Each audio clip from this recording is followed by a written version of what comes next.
అనంతబాయి బాపూజీని అడుగుతున్నారు. ఈ సమయంలో బ్రహ్మ, విష్ణు, శంకర్ యొక్క ఆత్మలు మన బ్రహ్మాండంలో ఎక్కడ ఉన్నారు, ఏం చేస్తున్నారు?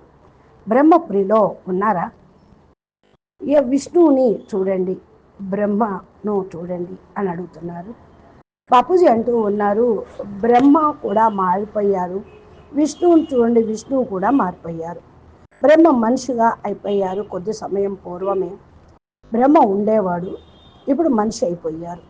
విష్ణుపురిలో విష్ణువు కూడా సాధారణంగా పవర్ లాస్ అయిన కారణం వల్ల దూరం నుండి, గెలాక్సీ నుండి, యూనివర్స్ నుండి పెద్ద పెద్ద మహాన్ ఆత్మలు మహావిష్ణువుగా అయ్యి పరం మహావిష్ణువులుగా వాళ్ళే ఇక్కడ విష్ణువు పాత్రని ప్లే చేస్తూ ఉన్నారు. ఈ భూమి మీద చాలా చాలా కేటగిరీ ఆత్మలు ఉన్నారు. విష్ణుపురిలో విష్ణు సీట్లోనూ కూర్చున్నారు, మహావిష్ణువు కూడా వచ్చి కూర్చున్నారు, పరం మహావిష్ణువు వచ్చి కూర్చున్నారు. ఇప్పుడు విష్ణువు ఈ బ్రహ్మాండంలో సంభాళించేటువంటి పవర్ అనేది లేదు, అందుకే బ్రహ్మాండంలో మహావిష్ణువు వచ్చాడు.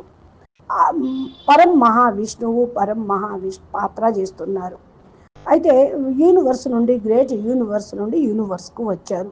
ఇవన్నీ ఆకారి రూపంలో ఉండేటువంటి విషయం. కాబట్టి ఆకారి రూపంలో అందరూ ఉన్నారు. ఇప్పుడు విష్ణుపురిలో మహావిష్ణువే ఉన్నాడు, కానీ మహావిష్ణువు శివపురిలో మరి శివుడు శివశక్తులతోటి కూడా వచ్చి ఉన్నారు. ఒరిజినల్ బ్రహ్మ, విష్ణు, శంకర్లు మరి పాత్ర ప్లే చేస్తూ ఉన్నారు అంటున్నారు మనుషులుగా.